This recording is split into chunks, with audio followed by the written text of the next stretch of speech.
The clock on the dashboard of Ben Carter's truck read 2:42 p.m., and every second after that became a countdown to a different life. He didn't know it yet. That was the cruelest part of what was about to unfold, the fact that he was still driving toward his future with the weight of the past 3 years pressing down on his shoulders like an anchor. The truck itself was a testament to those years.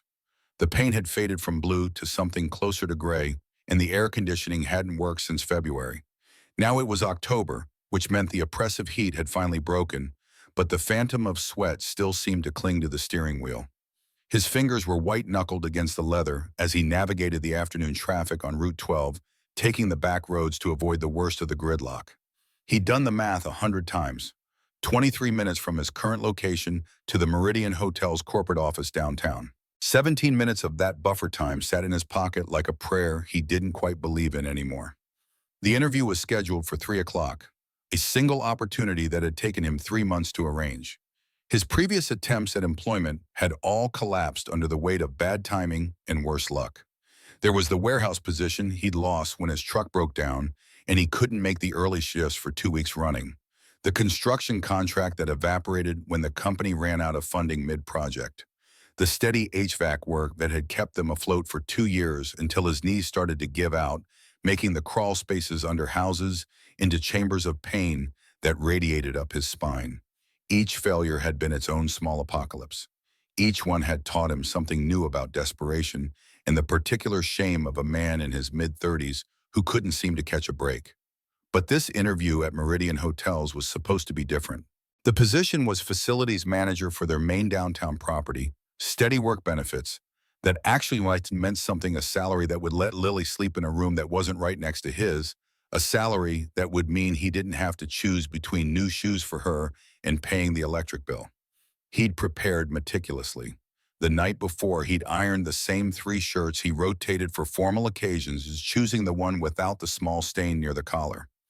He'd even paid for a professional haircut, trimming away the longer pieces that made him look like someone who'd given up on the details of life. His resume had been revised and revised again, each version adding a small embellishment that wasn't quite a lie, but wasn't quite truth either. 8 years of HVAC work became comprehensive mechanical systems expertise. The contract gigs were reframed as multiple successful independent projects. The gaps in employment were condensed and minimized, pushed into the margins where they might not be noticed. He'd watched videos on how to answer interview questions, how to sit in a chair in a way that projected confidence even when your hands wanted to shake. He'd even practiced in the mirror, saying his qualifications aloud until the words felt less foreign in his mouth. The reason it mattered this much was waiting at home in their small apartment. Lily was 7 years old, and she had begun to understand what the silences meant. Not the quiet moments between them, which were often full of a kind of companionable peace, but the other silences, the ones where Ben would stare at the pile of bills on the kitchen table without really seeing them. His mind turned inward toward calculations of impossible choices. She'd stopped asking for birthday presents 3 years ago, around the time she'd started noticing the looks on his face when she mentioned things her friends had. Her classroom was filled with children whose mothers worked in offices and whose fathers drove cars that didn't rattle when they accelerated. Lily had internalized the lesson of their difference early, absorbing it through 1,000 small moments that added up to a fundamental understanding of scarcity. She didn't complain. That was the thing that gutted him most. She simply made herself smaller, her needs more compact, as if she could fold herself down into something that took up less space in the world.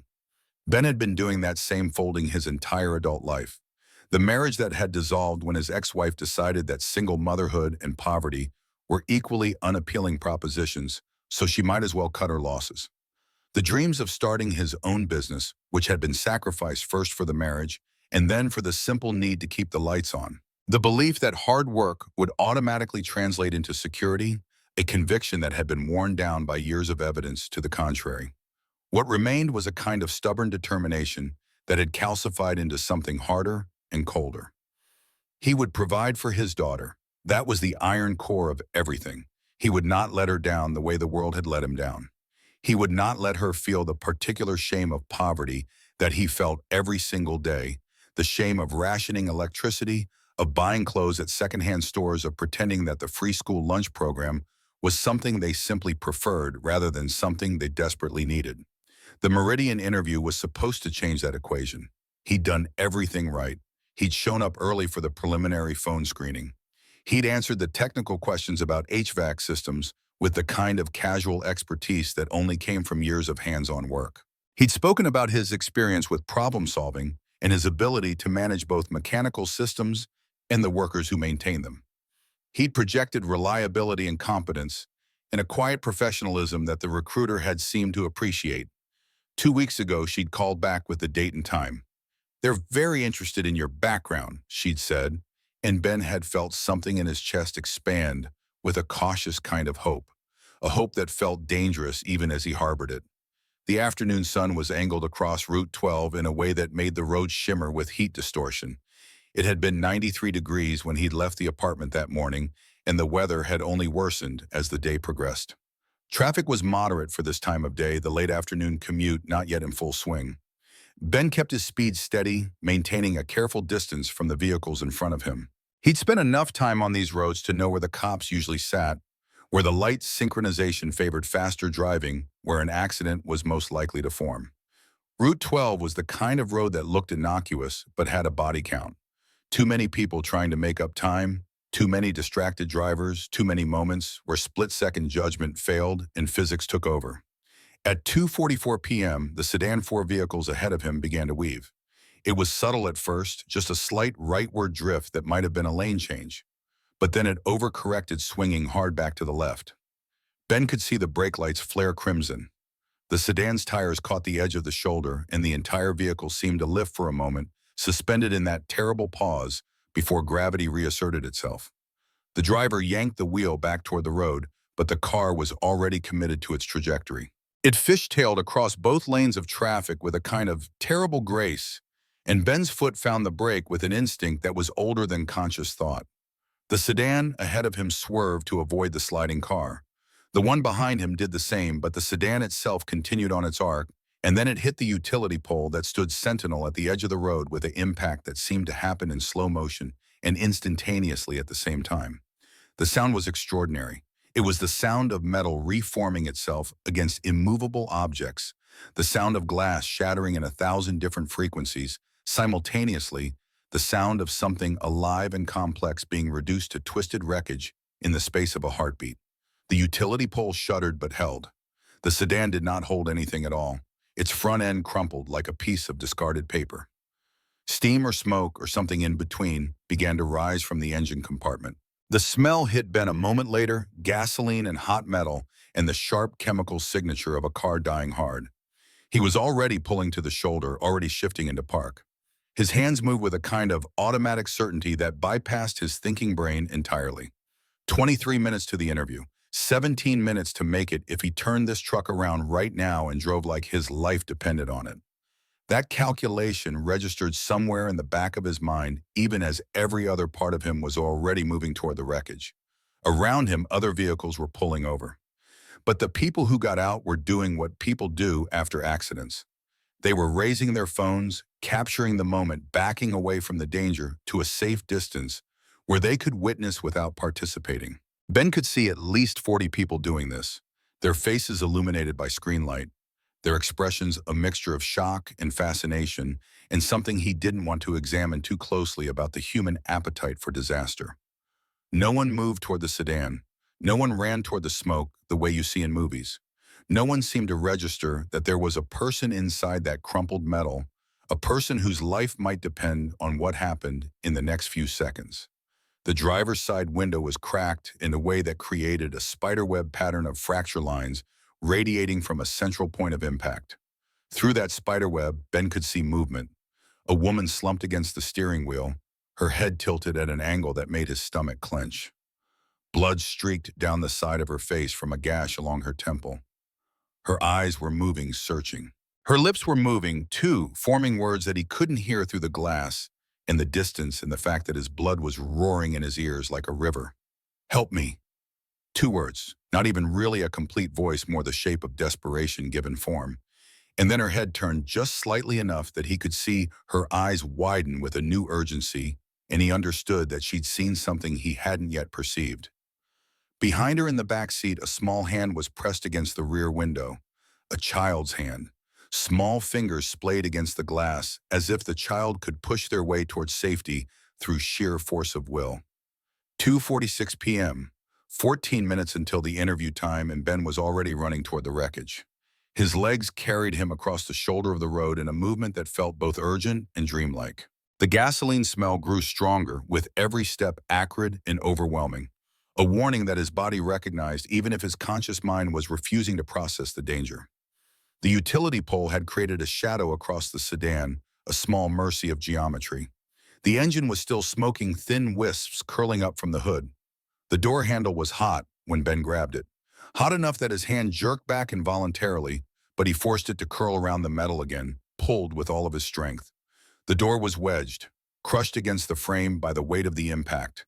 He pulled harder, feeling the muscles in his shoulder burn with the effort, and the door gave way with a groan of protesting metal.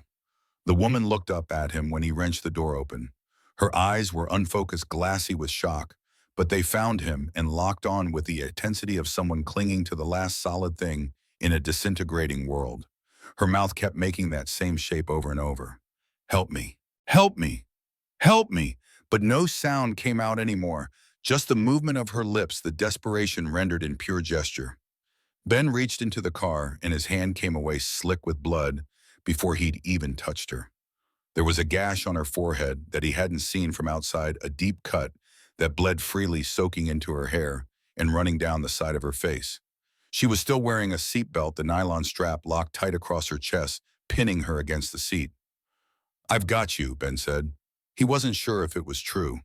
Wasn't sure of anything except that the smell of gasoline was getting stronger, and somewhere behind him, someone was shouting. A man's voice. "Everyone back, get back. That thing's going to blow." But Ben wasn't getting back. His fingers found the buckle of the seatbelt, fumbled with the release mechanism. The first try didn't work. The second try didn't work either. On the third try, the belt released with a sharp click, and the woman's body sagged toward him like a puppet with cut strings. He got his arm around her shoulder, supporting her weight as she tried to stand on legs that weren't cooperating properly. Her hands grabbed his shirt, fingers twisted in the fabric with surprising strength, and she turned her head with a desperate urgency that transcended any pain she might have been feeling. The little girl in the back seat. That was what the gesture said. That was what the twist of her body meant. Ben followed her gaze without needing words to translate. The little girl. She couldn't have been more than 5 or 6 years old. She was strapped into a booster seat, her small body held in place by nylon and plastic, her head tilted at an angle that suggested she was unconscious. A trickle of blood ran from her nose. Her eyes were closed. She wasn't moving. The sight of her made something in Ben's chest drop like a stone into deep water. He eased the woman down onto the pavement, her protest muffled and weak, her hands still reaching toward him even as he pulled away. The gasoline smell was overwhelming now. He could taste it in his mouth, acrid and chemical. But the little girl was still in the car. That was the only fact that mattered anymore. He dove back into the sedan. The back seat was a minefield of destruction. Shattered glass covered every surface. A piece of twisted metal from the door frame had folded inward, creating a jagged obstacle course. The booster seat was wedged at an angle that made reaching the buckle nearly impossible. Ben's fingers found the clasp and fumbled with it. The plastic was hot from the friction of the impact. His fingers slipped off the first time, slipped off the second time. On the third attempt, the mechanism gave way with a click, and the little girl slumped forward into his arms. She was warm. That was the detail that registered first. She was warm and breathing, and Ben felt something in his chest that had been clenched since he first saw her loosened by a fraction of a degree. He carried her out of the sedan and laid her gently beside her mother on the pavement. The woman was sobbing now, real sounds finally breaking through the shock, her voice ragged and desperate. She pulled her daughter close with shaking hands, and the little girl's eyes fluttered open, unfocused and confused. "Mommy," she said in a voice so small it made something in Ben's chest crack wide open. The crowd had pressed closer. The phones were still raised, still recording. Someone said the ambulance was coming. "Just a few more minutes. Hang in there." Ben stood there with his chest heaving, looking down at the woman and the child. The woman reached out and caught his hand, squeezed it hard enough to hurt. Thank you, she whispered. Her voice was wrecked barely above a whisper. Thank you, thank you. I thought nobody. She couldn't finish the sentence, just held onto his hand like it was the only solid thing left in the world. Ben squeezed back once before he gently pulled free.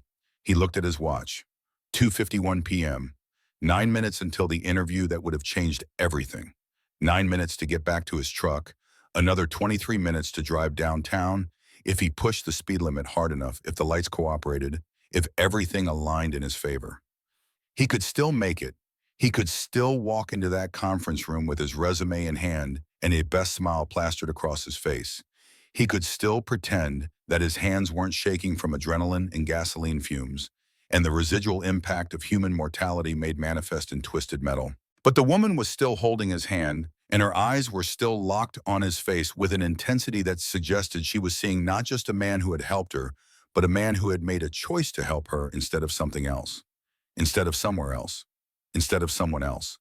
The calculation was there in her expression, the understanding that his hands had stunk of gasoline when they pulled her daughter from the car.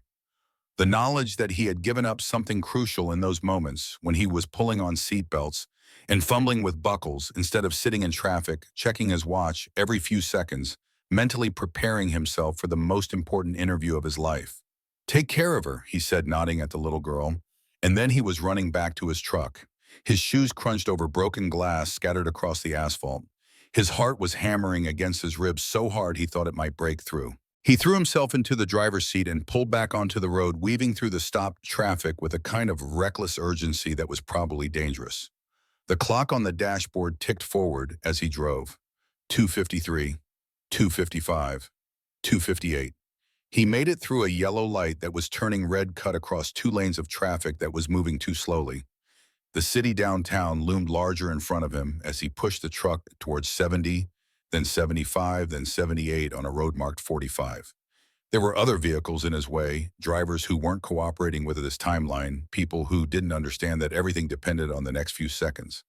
By the time he screeched into the parking lot of Meridian Hotels, the clock read 3:28 p.m., 28 minutes late, nearly half an hour past the time he was supposed to present himself as a man who valued punctuality and reliability and the kind of professional standards that corporations depended on. He sat in the driver's seat for a long moment, engine still running, staring at the gleaming glass tower in front of him.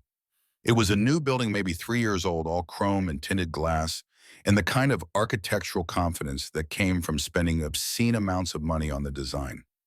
The kind of building that was meant to communicate success and stability, and the kind of institutional power that could crush a person like him without even noticing. He just knew with a certainty that transcended hope or optimism that he was too late. The lobby was all marble and gold fixtures, the kind of place that made Ben acutely aware of every aspect of his appearance. The grease stain on his work jacket from an HVAC job he'd done yesterday, the visible dirt under his fingernails that he'd tried to scrub away but hadn't quite managed, the scuff marks on his boots from the accident site. The smell of gasoline still clung to his clothes. He could smell it on himself. He could smell the metallic undertone of blood too, though whether that was real or his imagination he couldn't say. The receptionist looked up from her desk as he approached, and her expression shifted almost immediately from the professional politeness she'd probably given him at the beginning of the afternoon to something cooler, more dismissive. She took in the visual data of him at a glance. The disheveled hair, the desperate look in his eyes, the way his clothes hung on him like they belonged to a man who was slowly disappearing. "I'm here for the 300 interview," Ben said, trying to keep his voice level, trying to project some semblance of the competence and reliability he'd practiced in the mirror. "I know I'm late. There was an accident, a car accident. I had to stop to help someone. I can explain." He was breathing hard from the run from the parking lot. He was trying to control the adrenaline that was still flooding his system. He was trying to be professional and credible in the face of evidence that suggested neither quality was in evidence. The receptionist's smile didn't reach her eyes. It was the kind of smile that was offered to people who were already categorized and filed away. "Your interview slot was at 300 p.m., Mr. Carter. It is now 3:28. I'm afraid the position has been filled." She said it with the kind of finality that suggested the conversation was already over, that any further protest would simply be met with the same polite firmness. "I understand I'm late," Ben said, and he heard the desperation in his own voice, hated himself for the way he sounded like a man who was already defeated, already accepting the inevitable conclusion. "But if I could just speak to someone for a few minutes. I was in an accident, a car accident. There was a child involved. I had to help." He was aware even as he said it that he sounded insane, that he sounded like a man making excuses, which he was, that he sounded like someone who couldn't manage his own time effectively, which was the last thing someone in his position could afford to sound like. "Do you have documentation?" the receptionist asked. "A police report, hospital records, something official." There was no sympathy in her voice, just the flat efficiency of someone following a script. "Because Mr. Carter Meridian Hotels values punctuality and reliability above all else. We received over 200 applications for this position. The candidate who showed up on time demonstrated those values. The one who didn't did not. I'm sorry, but there's nothing more I can do for you." Ben wanted to argue, wanted to explain about the woman with blood on her face, about the little girl who'd said "mommy" in that tiny broken voice. Wanted to make this woman understand that there were things that mattered more than being on time to an interview. But he could see in her eyes that it wouldn't matter, that she'd already made up her mind, had already filed him away under unreliable, and moved on to the next name on her list. Her gaze had already returned to her computer screen, her attention already redirected to whatever task she'd been doing before he'd walked in. He was erased. So Ben just nodded and turned around and walked back out into the afternoon sun, which seemed too bright now, too cheerful for the way his chest felt hollow and scraped out. The lobby doors slid open automatically, responding to his proximity with an efficiency that mocked him somehow. The outdoor air hit him like a physical thing, hot and thick with humidity. He could still smell the gasoline on his clothes. He could still taste it in his mouth. He sat in his truck for a long time, not starting the engine, just staring through the windshield at the parking lot. The sun was lower now, beginning its descent toward evening. The asphalt in front of him shimmered with heat distortion. People were walking across the lot. People who had appointments kept and interviews secured and futures that didn't depend on the kindness of women in car accidents. He didn't feel angry yet. The anger would come later. Right now, he just felt empty, like something essential had been scooped out of his chest and replaced with a kind of hollow shock. He pulled out his phone and called the after-school program where Lily spent her afternoons. The director answered on the second ring. Ben told her he'd be picking up Lily soon, that he was running a bit late, but would be there within the hour. There was a kind of routine politeness to the exchange. He paid them on time always, even when it meant cutting other corners. It was his responsibility. It was the one thing he'd managed to protect from the general chaos of his life. When Lily got in the truck, she was still wearing her school uniform, still carrying her backpack. She climbed into the passenger seat and immediately looked at his face with the kind of intuition that children sometimes possessed. "Did you get the job?" she asked. Her voice was bright and eager still, carrying the hope that adults had mostly trained out of her, but which still surfaced in moments when she allowed herself to believe that good things might happen. "Not today, sweetheart," Ben said. "Maybe next time." He was aware, even as he said it, that there might not be a next time. That next time implied opportunity and possibility and the belief that the universe might be negotiable. He pulled out of the parking lot and drove toward home, not bothering to suggest ice cream this time. The budget for ice cream had already been eliminated 3 weeks ago. The next 2 weeks moved like something thick and suffocating. The calendar pages turned, but time itself seemed to slow, compressed by the weight of Ben's awareness that something crucial had shifted. He'd picked up whatever HVAC repair jobs he could find, mostly residential work that paid by the hour, and dried up as autumn settled in and people stopped worrying about their air conditioning systems failing in the heat. He fixed a furnace for an elderly couple who paid him in cash and insisted on giving him homemade cookies, which he accepted with a graciousness that cost him more than the money. He replaced a compressor for a landlord who tried to short him $20 and acted like he was doing Ben a favor by hiring him at all. Ben didn't fight the man, just accepted the reduced payment and added it to the mental ledger of small humiliations that comprised his daily existence. He drove all over the city in his battered truck tools, rattling in the back, and tried not to think about the number in his bank account that kept creeping lower and lower despite how hard he worked. The credit cards were already maxed out. The rent was due in 10 days. The electric bill had come with a red warning stamp that said, "Final notice," in letters designed to convey urgency and the possibility of imminent disconnection. He had perhaps another month before the math simply stopped working, before the accumulated debt exceeded his ability to service it, before they stopped being able to afford even the bare minimum of housing and utilities that kept their lives functional. Lily noticed. Kids always did, even when you tried to hide it with everything you had. She stopped asking for things. She didn't ask for new shoes when her sneakers got too tight at the toe. She didn't ask for art supplies for the school project that required them, just told her teacher that she'd forgotten to get them, a lie that Ben suspected everyone involved understood, but pretended to believe anyway. She didn't ask for the book series that all her friends were reading, the one that was apparently amazing and that everyone in her class was talking about. Instead, she started offering to share her lunch with Ben, picking at her sandwich with studied casualness, and saying she wasn't really that hungry anyway. She drank less milk at dinner. She stopped asking if there would be snacks after school. She began to understand somehow that there was a connection between her needs and the look that crossed her father's face when she expressed them, and she made the natural choice to express fewer of them. It made Ben want to put his fist through a wall. It made him want to scream. It made him want to go back to that afternoon 2 weeks ago and make different choices, grab the interview opportunity with both hands instead of letting it slip away because of a woman whose name he didn't even know. He'd saved their lives. He'd pulled them from a burning car with gasoline fumes choking the air and the possibility of explosion hanging over everything. He'd done the right thing, and the right thing had cost him everything. One night, Ben was sorting through the mail bills, mostly all of them stamped with red warnings about past due amounts or late fees or the imminent consequence of non-payment. He was trying to figure out the calculus of what could be paid this month and what would have to go unpaid, what companies would tolerate delay, and which ones would move toward disconnection or collection action. The math was impossible. There was never enough to cover everything. He would have to make choices, prioritize, and watch the consequences of those choices accumulate. The landlord definitely had to be paid.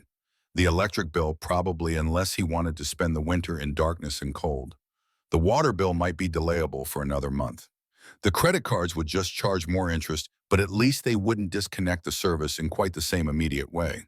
Lily came and sat next to him at the kitchen table, still wearing her favorite pajamas, the ones with the stars that were getting too short in the sleeves.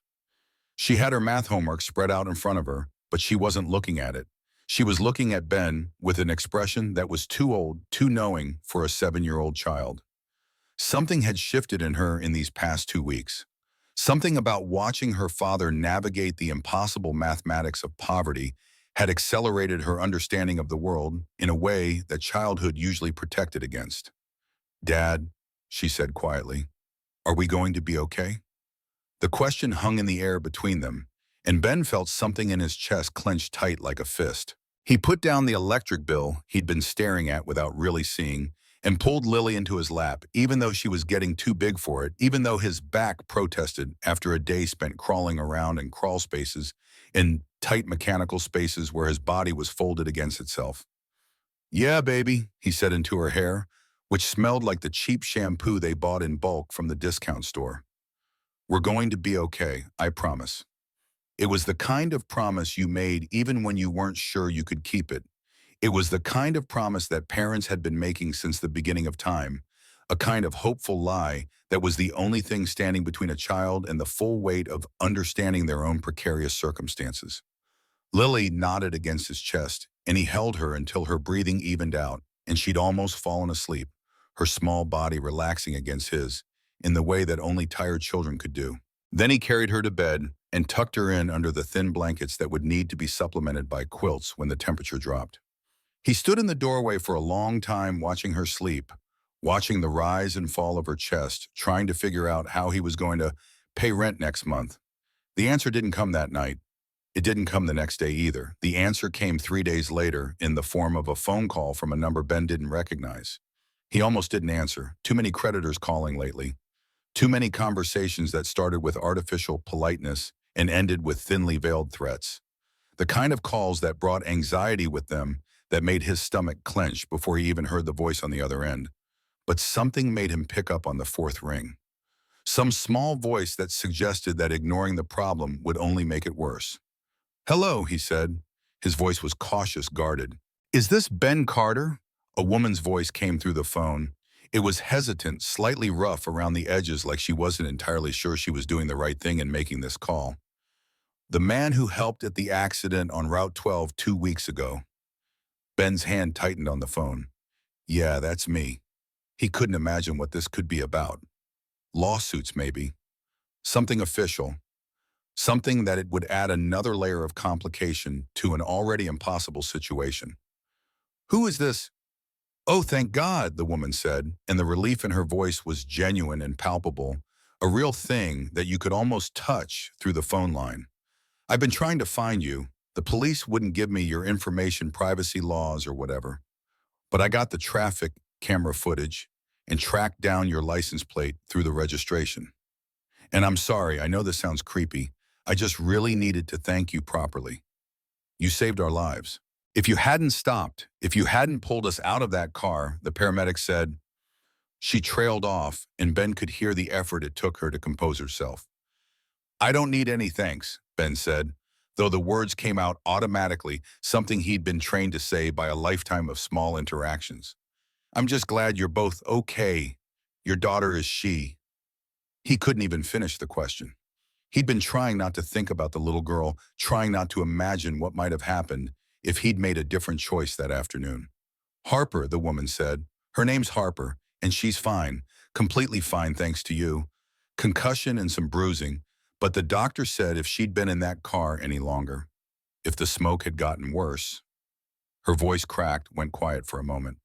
When she spoke again, it was steadier, more controlled, like she was drawing on some reservoir of composure that she kept for moments like this. "My name is Rachel, Rachel Hayes. And I know this is probably strange, but I'd really like to meet you in person to thank you and to ask you something that I think might matter." They met 2 days later at a coffee shop downtown, the kind of place with exposed brick walls and an aesthetic that suggested artisanal coffee and the kind of prices that reflected both the quality and the location. Ben got there early, ordered a black coffee he didn't really want, just to have something in his hands, and sat at a table by the window watching people pass by on the sidewalk outside. He was nervous in a way he couldn't quite explain. The woman Rachel had been kind on the phone. Her voice had suggested gratitude and something like respect. But he'd learned over the years that people's true motivations often revealed themselves to be more complicated than their words suggested. He tried to prepare himself for whatever this was, but found that there was no real way to prepare. He was just going to have to experience it and respond. When Rachel walked in, he almost didn't recognize her. The woman from the accident had been covered in blood and tears and broken glass and shock. Her appearance scrambled by the chaos of the moment. This woman was put together in a way that spoke of money and power, and the kind of access to resources that transformed a person's presentation of self. Her dark hair was pulled back in a sleek ponytail. Her clothes were expensive, but understated the kind of outfit that probably cost more than Ben made in a month, but was designed not to announce that fact. She moved with a kind of confidence that came from never having had to worry about the cost of anything. But when she spotted him, her face softened into something grateful and overwhelmed, and Ben recognized in that expression the echo of the woman from the accident. "Ben," she said, sliding into the chair across from him, "thank you for coming. I wasn't sure you would. I wasn't sure if you'd want to see me again."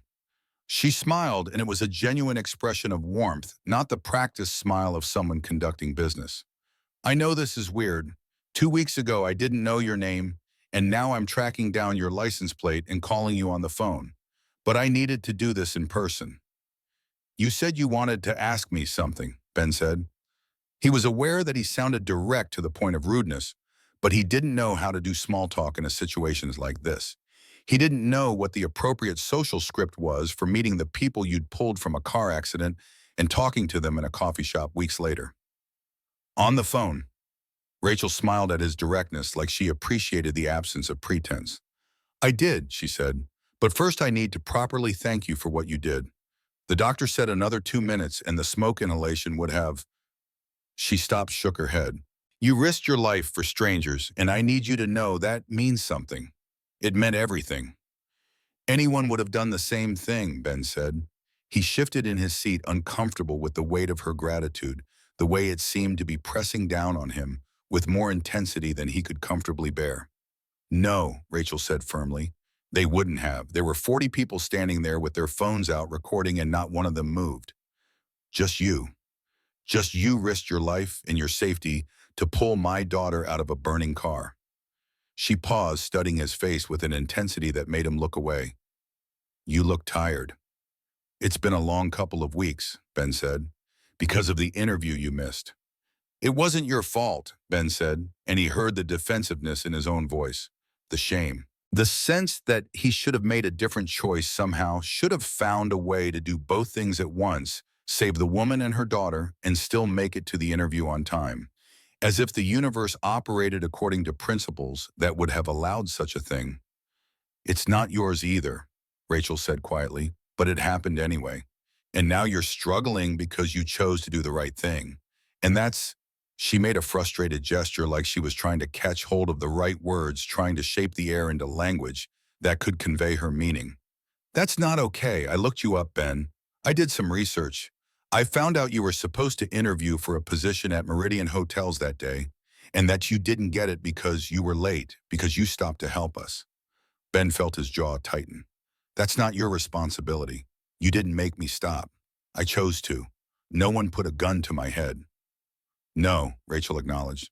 You chose to do the right thing, and it cost you something crucial. And I want to help make that right. I want to help. She leaned forward, her eyes bright with something that looked like determination.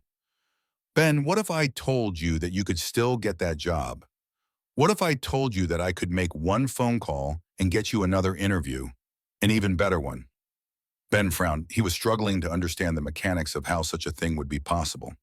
How would you do that? He asked, and he could hear the suspicion in his own voice, couldn't quite help it. In his experience, people like Rachel Hayes, people with money and power and connections, didn't just hand out favors to guys like him. There was always a catch, always an angle, always something hidden in the fine print and that you didn't discover until it was too late to change course. Rachel's smile was self-deprecating wry. Because my father owns the company that owns Meridian Hotels Hayes Property Group. We're the majority stakeholder. She said it casually like she was mentioning the weather, but the words seemed to shift something fundamental in the air between them. The coffee shop seemed to go very quiet. Or maybe it was just that Ben's ears were ringing his brain, trying to process what Rachel had just said. The woman he'd pulled from a burning car, the woman whose daughter he'd carried to safety while gas fumes choked the air around them, was the daughter of Richard Hayes, the Richard Hayes whose face was on the business section of the newspaper half the time, whose real estate empire stretched across 6 states, whose name was synonymous with success and wealth, and the kind of power that could reshape the landscape of entire cities. Ben started then stopped because he didn't have language for what she was. That's a lot, he finally managed. I know, Rachel said, and her expression was still wry, still self-aware. I don't usually lead with that information. Kinda kills the getting to know you process when people find out your dad could buy and sell them twice over before breakfast. But in this case, it means I can help. My father respects my judgment. If I tell him you deserve another shot at that interview, he'll make it happen. I promise you that. Ben wanted to ask why, wanted to express the suspicion that seemed obvious to him, the sense that there was an angle here, something he wasn't understanding about the transaction that was being offered. But Rachel spoke before he could formulate the question. Because Harper asked about you, she said. She wanted to know if the nice man who saved us was okay if he had kids of his own, if we could do something to say thank you. And when I found out what happened, what you lost by helping us, She paused, choosing her words carefully like she was building something delicate that might shatter if she wasn't precise. I realized I had a chance to show my daughter that good things can happen to good people. That doing the right thing doesn't always mean getting punished for it. So yes, I'm doing this partly for you, but I'm also doing it for her. To prove that the world isn't quite as awful as it sometimes seems. Ben wanted to argue, wanted to say he didn't need anyone's help, that he'd figure it out on his own like he always did, that accepting charity would somehow diminish him in a way that he couldn't accept. But he thought about Lily and her 2 small pajamas, about the electric bill with its final notice stamp, about the way she'd asked if they were going to be okay. And he'd promised yes, even though he wasn't sure. Sometimes pride was a luxury you couldn't afford, and this was apparently one of those moments. Sometimes you had to swallow the shame of being helped in order to survive long enough to help yourself. Okay, he said quietly. If you can do that, if it's not too much trouble, then yeah. Okay, thank you. Rachel's smile was genuine warm, the smile of someone who'd gotten the answer she was hoping for. Don't thank me yet, she said. You still have to nail the interview. 3 days later, Ben got a call from Meridian Hotels. Not the cold receptionist from before, but someone from Human Resources. Someone who spoke in professional tones and explained that they'd had a position open up different from the one he'd originally applied for, but actually a step up in terms of responsibility and potential. They'd received a very strong recommendation on his behalf. Would he be available to come in for an interview? Say tomorrow at 2:00 p.m. Ben said yes. Hung up the phone and stood in his kitchen for a long moment, staring at nothing, trying to figure out if this was really happening or if he'd somehow fallen asleep and was dreaming it all. Then Lily came home from school, dumped her backpack by the door and said, "Dad, what's wrong? You look weird." "I got another interview," Ben said, and his voice sounded strange to his own ears, halfway between disbelief and something that might have been hope. "At Meridian Hotels tomorrow, at 2:00 p.m. Lily squealed and threw her arms around his waist, and Ben held onto her and thought that just for a moment maybe Rachel was right. Maybe the world wasn't quite as awful as it sometimes seemed. The next 24 hours passed in a state of suspended anticipation. Ben existed in the space between what had been and what might be, unable to fully commit to either possibility. He went through the motions of his daily life, picked up a small HVAC repair job at a residential property, paid what he could toward the electric bill, made Lily dinner from the remaining groceries in their apartment, but his mind was fractured between the present moment and the future that Rachel had dangled in front of him, like a promise he wasn't entirely sure he could trust. He'd been promised opportunities before. He'd been disappointed before. Hope was a commodity he'd learned to ration carefully, measuring it out in small portions so that when it inevitably evaporated, the loss wouldn't completely demolish him. But this was different. Rachel Hayes wasn't making a promise as an anonymous recruiter or a distant employer. She was making a promise as someone whose life he'd saved, as someone whose daughter he'd pulled from a burning vehicle. The transaction was clear and direct. She owed him something, and she was choosing to repay that debt in the form of opportunity. The logic was sound. The reasoning was straightforward. And yet Ben found himself unable to fully relax into the knowledge that this might actually work out. He prepared differently for this interview than he had for the first one. That had been a performance of competence, a construction of professionalism built from studying videos and practicing in front of mirrors. This one was rooted in something more authentic. He knew his qualifications. He'd proven them dozens of times over in the field, fixing systems that others had abandoned as unfixable, managing problems, with the kind of practical knowledge that came from years of hands-on experience. He didn't need to embellish because the truth was actually compelling. He ironed his best shirt again, the one without the stain, and he made sure his boots were clean. He wasn't trying to be someone he wasn't. He was just trying to present the best version of the person he actually was. Lily noticed the change in him. Children were hyper-aware of shifts in their parents' emotional weather, sensitive to the subtle alterations in tone and bearing that preceded change. She was quieter than usual the morning of the interview, more watchful. She asked if he was going to get the job this time, and Ben found himself telling her the truth instead of a comforting lie. He told her that he was going to interview, and that he was qualified for the position, and that he was hopeful. He didn't promise success because he'd learned that promises about the future were dangerous things. But he did communicate through the steadiness of his voice and the absence of the particular desperation that had colored his presentation of the first interview, that something had shifted in the fundamental calculus of possibility. The drive downtown took him along the same route he'd taken before, though the timing was different this time. He was driving in the afternoon, heading toward a 2:00 p.m. appointment with plenty of buffer time built into his schedule. The memory of Route 12 and the accident lingered as he drove, a phantom impression of what had happened in this same geography just weeks before. He thought about Rachel and Harper, about the way Harper's small hand had been pressed against the rear window of the car, about the trickle of blood that had run from her nose. He thought about the choice he'd made in those moments, the calculation that had been made at the cellular level of his being, that certain things mattered more than timing, more than opportunity, more than the particular future that had been waiting for him in that glass and chrome tower downtown. The interview itself went better than he could have anticipated. The facilities manager who conducted it was a man named David Chen, someone in his mid-50s, with the kind of practical knowledge that suggested he'd come up through the same kind of hands-on background that Ben had. They talked for almost an hour, moving through Ben's experience with different HVAC systems, discussing his approach to maintenance scheduling, examining his understanding of regulatory compliance, and emergency repair protocols. David seemed genuinely interested in the details of Ben's work. Asked follow-up questions that indicated he was actually listening, seemed to appreciate the way Ben approached complex mechanical problems with a combination of technical knowledge and creative problem solving. "You've got solid experience," David said as the interview wound down. "The way you talk about systems, the way you think through problems, that's something you can't teach. That comes from time in the field." He stood up and extended his hand, and his grip was firm and genuine.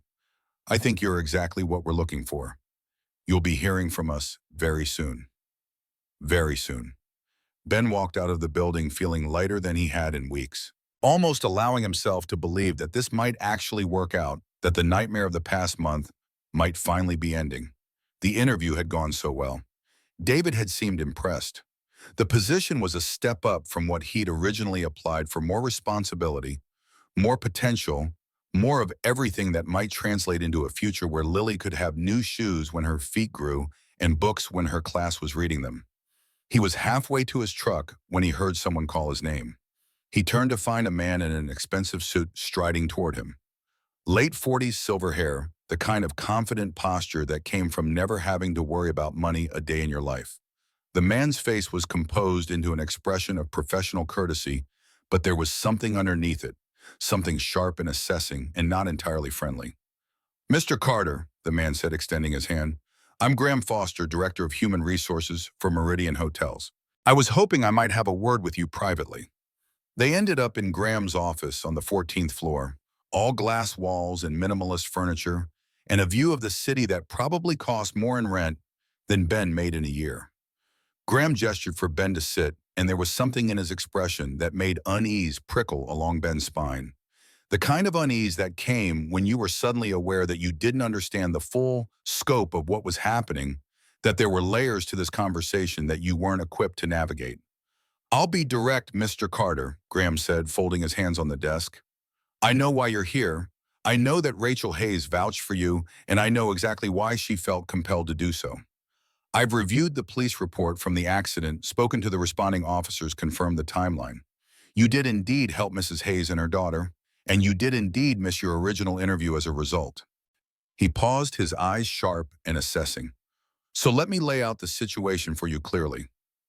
Ben waited, saying nothing, because he could hear the shape of where this was going, could sense the pivot point before it arrived. "Rachel Hayes is a major stakeholder in this company," Graham continued. "Her father founded Hayes Property Group, and she holds significant influence despite not being involved in day-to-day operations. When she makes a request, we listen. However," he paused, letting the weight of that single word hang in the air between them, "I am the one who actually runs this hotel chain, Mr. Carter. I hire the people, I set the standards, and I don't appreciate anyone, no matter how well-connected, attempting to circumvent our normal hiring procedures." "I didn't ask her to do this," Ben said, keeping his voice level. "She offered. I didn't solicit it." "I'm aware," Graham said, leaning back in his chair, "which is the only reason we're having this conversation instead of security escorting you out. I've reviewed your qualifications. You're experienced, knowledgeable, and from what I understand, you performed well in your interview today. Under normal circumstances, you'd be a strong candidate for this position. But these aren't normal circumstances, are they?" The question hung in the air, demanding a response that Ben couldn't quite formulate. He understood what Graham was saying, understood the mechanism of what was happening. He was being offered a choice, though the full parameters of that choice hadn't been articulated yet. "What are you saying?" Ben asked. "I'm saying that if I hire you, it will always be because Rachel Hayes made a phone call," Graham said. His voice was calm, controlled, almost reasonable. "Your coworkers will know it. Your supervisors will know it. And every time you make a mistake, every time you're late or mess up or fail to meet expectations, people will assume it's because you're protected, because you have connections that you don't actually deserve to be here. I've seen it happen before. It breeds resentment. It damages team morale. It makes my job harder. Ben's hands curled into fists on his lap. So you're not going to hire me? I didn't say that, Graham said. He pulled out a folder, slid it across the desk with a gesture that was almost casual. I'm offering you a choice. You can accept this position with the understanding that your connection to Rachel Hayes remains strictly confidential. You sign a non-disclosure agreement, promising never to reveal how you came to work here, never to leverage your relationship with the Hayes family for any professional advantage, and never to contact Rachel Hayes while you remain employed at Meridian Hotels. You become just another employee. No special treatment, no exceptions. No one ever finds out that you know her, that you saved her life, that she intervened on your behalf. You stay silent, and the opportunity is yours. Ben stared at the folder like it was a snake that might bite him. Or, he asked. Or, Graham said, and his expression remained unchanged. You walk away right now, and I'll personally ensure you receive a generous severance package. $50,000 cash. Enough to get you through the next few months. Find another position elsewhere. Move on with your life. But you don't work here, and you don't get to leverage the fact that you know Rachel Hayes to advance your career in any way. The words hung in the air between them, and Ben felt the weight of them settle into his chest like something physical and heavy. He was being asked to choose between his dignity and his daughter's future. That was the core of what was happening, stripped of all the professional language and talk of hiring procedures and team morale. Graham Foster had identified the fundamental pressure point of Ben's life and was pressing down on it with calculated precision. You want me to pretend I don't know her, Ben said quietly, to take this job under false pretenses and spend every day looking over my shoulder wondering if someone's going to find out the truth and use it against me. I'm asking you to earn your place like everyone else, Graham said, to prove that Ben Carter, the employee, worth just as much as Ben Carter, the man who saved Rachel Hayes' life. Nobility is admirable, Mr. Carter, truly, but nobility doesn't pay the bills, does it? And I suspect a man in your position, single father mounting debts, limited prospects, can't really afford to turn down either of the options I'm offering you. He was right. That was the worst part. Graham Foster was absolutely right. Ben needed this job or he needed that money. And either way, he needed to swallow his pride and take what was being offered because Lily was at home right now, probably doing her homework at the kitchen table, probably wearing those two small pajamas, probably trying not to think about whether they'd have enough for groceries this week. The weight of that responsibility pressed down on Ben's shoulders like a physical thing, making it hard to breathe. He stood up slowly, carefully, like he was moving through water. He looked at the folder on the desk, at Graham Foster's expectant face, at the city spread out below them through the glass walls. All those people living their lives completely unaware that up here on the 14th floor, a man was being given a choice between his dignity and his daughter's future. It was a choice that had been made for people like him forever, the eternal calculation of those with power over those without. Do what we want or suffer the consequences. Accept the terms or accept poverty. Bend or break. No, Ben said. The word came out steady, certain like it had been formed in some deeper place than rational calculation. No, I'm not signing your NDA and I'm not taking your money. Graham's eyebrows rose slightly. He'd been expecting compliance. He'd been expecting the broken man to stay broken, to accept the terms because there were no other options, because the alternative was unthinkable. You're making a mistake, Graham said. Maybe, Ben said, and he could feel his voice getting stronger as he spoke, as if the act of choosing was restoring something to him that had been slowly eroding. But my daughter is watching me, learning from me, figuring out what kind of person she wants to be based on what kind of person I am. And I can't. I won't teach her that it's okay to be afraid of the truth, that it's acceptable to make yourself small and silent so that powerful men feel comfortable. He turned toward the door, then paused and looked back at Graham Foster's face. Rachel Hayes offered me a second chance because I did the right thing. If I take this position under your conditions, I'd be proving that doing the right thing was stupid, that I should have driven past that accident and shown up on time and climbed over whoever I needed to climb over to get ahead. Is that really the lesson you want me teaching my kid? He walked out of Graham Foster's office without waiting for an answer, walked through the gleaming lobby with its marble floors and gold fixtures, walked out into the afternoon sun, and he didn't let himself think about what he'd just done until he was sitting in his truck with his hands on the steering wheel and his heart pounding in his chest like it was trying to break free. Then he pulled out his phone and called Rachel Hayes. She answered on the second ring, and he could hear the hope in her voice when she asked how the interview went.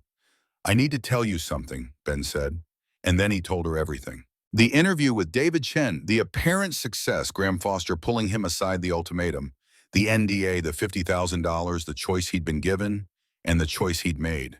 When he finished, there was silence on the other end of the line, a long stretch of nothing that made Ben think she might be angry, might think he'd thrown away the opportunities she'd worked to create for him out of some misplaced sense of pride.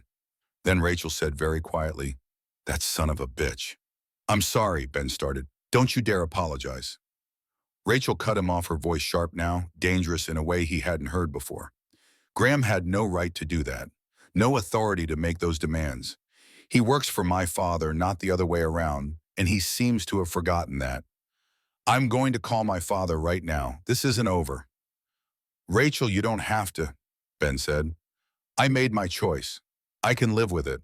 Harper asked me yesterday if the nice man was happy now," Rachel said, and her voice carried something that sounded like emotion held carefully in check. "If helping us made his life better, and I told her yes because I wanted to believe it. But if I let Graham Foster get away with this, I'll be teaching my daughter the same lesson you refuse to teach yours. That powerful people can do whatever they want, and the rest of us just have to accept it." "No." She paused. "Give me 24 hours. Don't make any other plans. Can you do that?" "Okay," Ben said, because he didn't know what else to say, because the territory he was in now was beyond his ability to map or navigate. The call came not from Rachel, but from Richard Hayes himself. 20 hours later, at 6:47 p.m., Ben's phone buzzed with an unknown number. He almost didn't answer. The day had been spent in a kind of suspended limbo, going through the motions of existence without really engaging with any of it. He'd picked up Lily from after-school care. He'd made dinner from what remained in their pantry. He'd helped her with her math homework without really absorbing what the numbers meant. He'd been waiting, though he didn't know exactly what he was waiting for. The voice on the other end of the line was gruff and businesslike, with an edge of something that might have been amusement underneath the professional veneer. Richard Hayes didn't introduce himself. He didn't need to. The authority in his voice was unmistakable, the casual confidence of a man who'd spent decades reshaping the world according to his specifications. "Mr. Carter, this is Richard Hayes." The words carried the weight of their own significance, the kind of statement that transformed conversations simply by being spoken aloud. "I understand you met my daughter under rather dramatic circumstances." "Yes, sir," Ben said. His mouth had gone dry. He wasn't sure what protocol existed for conversations with billionaires. He wasn't sure what he was supposed to say or do in order to navigate this interaction successfully. "And I understand you turned down a job offer from Graham Foster because you didn't like the strings attached." There was a pause on the line, the sound of paper shuffling. "That's not a common decision, Mr. Carter. Most people in your circumstances would have taken the job and kept their mouth shut and counted themselves fortunate to have the opportunity." "I couldn't do it that way," Ben said quietly. Why? The question was direct, cutting through the social niceties that usually mediated conversations like this. "Because my daughter's watching me," Ben said. The words came from someplace deeper than calculation, someplace that understood the fundamental stakes of the conversation. "Because the only thing I have to give her is an example of what it means to be a person who keeps their word, who doesn't sell themselves out for convenience, who understands that some things matter more than money." There was another pause, longer this time. Then Richard Hayes made a sound that might have been a laugh, or might have been something else entirely. "Well," he said, "I also understand that you scored a 95 on our technical competency assessment, highest score we've seen in 5 years. Graham was required to administer it after Rachel and I had a rather pointed conversation about hiring practices and the difference between nepotism and gratitude. You passed it anyway, which suggests to me that Rachel's faith in you wasn't misplaced." "I didn't know there was a test," Ben said. He was still trying to process the fact that he'd been given a formal assessment, that there had been mechanisms in place to evaluate him on his actual merits rather than on Graham Foster's personal preferences. Graham didn't tell you, Richard Hayes said. His tone made it clear that he found this omission interesting, revealing. Interesting, well, you passed it anyway. You passed it well. Here's what's going to happen, Mr. Carter. I'm going to tell you something about how my company operates. I built it on the principle that competent people deserve opportunities regardless of how they come to our attention. My daughter vouched for you, you proved yourself through formal assessment, and you demonstrated integrity when offered a compromising situation. As far as I'm concerned, that makes you exactly the kind of employee we need. Ben's heart had begun to accelerate. He was starting to understand the shape of what was happening, but he didn't want to assume too much, didn't want to let hope expand into something that might shatter. Sir, I don't understand what The position is yours if you want it, Richard Hayes said, cutting through Ben's attempt at a clarification. Graham Foster has been reassigned to our Las Vegas property effective immediately. The new HR director will be reaching out to you within the hour to discuss terms. No NDAs, no secret conditions, just a standard employment contract. Are you interested, Mr. Carter? Ben closed his eyes, feeling something hot and tight in his chest unwind by a fraction of a degree. The sensation was unfamiliar, almost disorienting.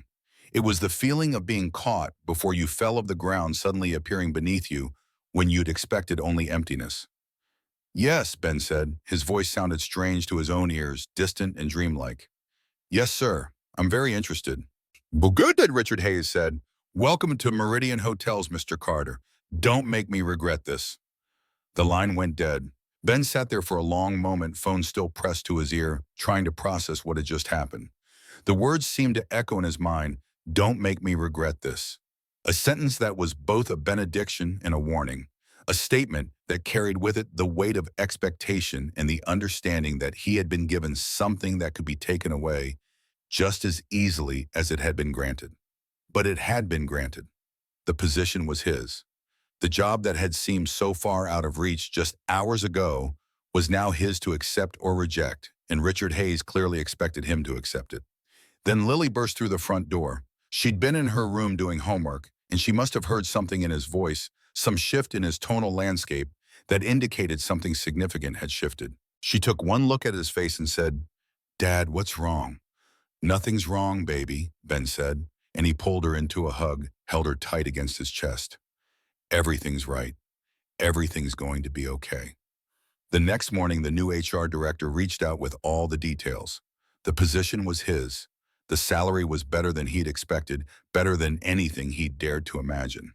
There were benefits, health insurance that actually covered dental and vision, a retirement plan with company matching paid vacation days that accumulated from the moment he started. There was a start date. There was an orientation. There were the normal administrative apparatus of employment, the official machinery of integration into a large organization. And underneath all of it, there was the fundamental fact that his life had changed. The calculation had shifted. The math that had seemed impossible just days ago suddenly balanced in a way that suggested stability, that implied a future where Lily could have the things that other children had. 6 months later, Ben stood in the maintenance control room of Meridian Hotels reviewing quarterly reports with his team.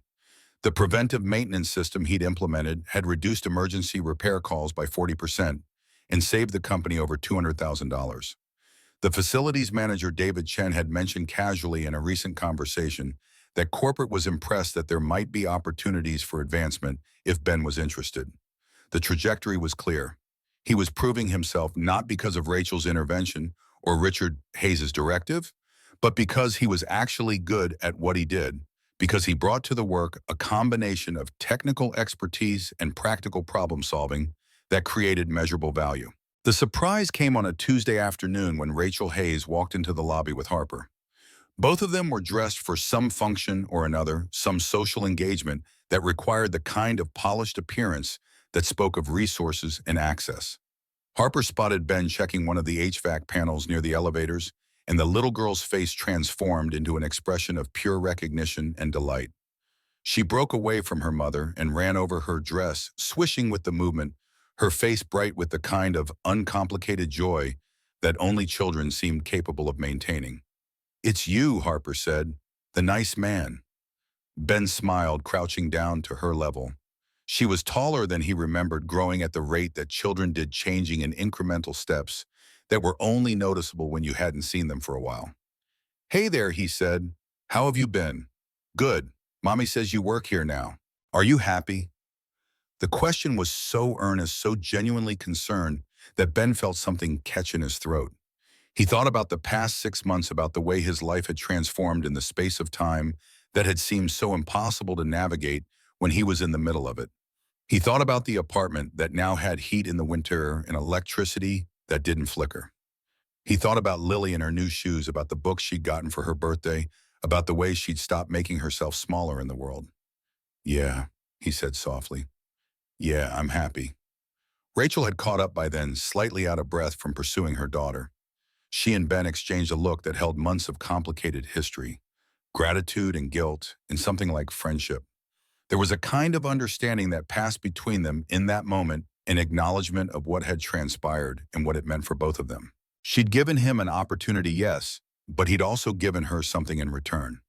He'd given her the knowledge that the right thing to do could sometimes lead to the right outcomes, that her instinct to help had not been misplaced, that the world did occasionally reward integrity rather than punishing it. "Harper's been asking to see you," Rachel said. "I thought maybe we could all get coffee sometime. You and your daughter, me and Harper. No business, no favors, just people who know each other spending time together." Ben thought about it, about Lily and Harper playing together while he and Rachel talked about ordinary things, about the possibility of building something that wasn't based on debt or obligation, but just on mutual respect, and the strange bond formed when lives intersect in moments of crisis. He thought about what it would mean to have friends, to have people in his life who weren't connected to him through the mechanisms of survival and desperation. "I'd like that," he said. Later, after Rachel and Harper had left, Ben's supervisor found him in the mechanical room, double-checking the pressure readings on the boiler system. The supervisor was a woman named Janet, who'd been with Meridian for 8 years and who'd initially been skeptical about Ben until his work had proved his competence beyond question. "Got a minute, Carter?" she asked. "Sure," he said, looking up from the gauge. "What's up?" "Just wanted to let you know that Graham Foster called from Vegas," she said. Her expression was neutral, carefully so, like she was delivering information she'd been holding for a while and was glad to finally be rid of it. "Asked how you were working out." Ben straightened up, wiping his hands on his work pants. "What did you tell him?" "I told him you were one of the best hires we'd made in years," Janet said. "That you earned your place here fair and square. That your technical knowledge is solid, your work ethic is exemplary, and that the team respects you." She paused and a small smile appeared on her face. "I told him all of that because it's true, and I wanted him to know that we didn't need his benediction to make you a success." Ben felt something settle in his chest, solid and sure. The validation he'd been seeking wasn't coming from Graham Foster, or from the mechanisms of power that had initially seemed so determinative. It was coming from people who worked alongside him, who understood the reality of his contributions, who recognized competence when they witnessed it. "What did he say?" Ben asked. "Nothing," Janet said. "Just hung up." She clapped him on the shoulder. "Keep up the good work." That night, when Ben tucked Lily into bed, she was wearing new pajamas now, ones that actually fit her properly, ones that didn't have sleeves that ended 3 inches above her wrists. She looked up at him with sleepy eyes and said something that made his throat tighten. "Dad, I'm proud of you." "Yeah," Ben said, smoothing her hair back from her forehead. "Why is that?" "Because you're happy," she said. Her voice was drowsy, already drifting towards sleep. "And because you did the right thing even when it was hard." Ben kissed her forehead, held the moment in his mind like something precious that he wanted to preserve. "You know what?" he said quietly. "I'm proud of you too." "I didn't do anything," Lily said, her eyes already closing. "You did everything," Ben said. He sat there in the dark for a while, listening to her breathe, thinking about choices and consequences, and the strange winding path that led from a moment of crisis on a highway to this quiet room, this peaceful child, this life they'd built together. Sometimes doing the right thing cost you everything. And sometimes, if you were lucky, it gave you back more than you'd lost. The trick was having the courage to choose it anyway, even when you couldn't see what waited on the other side.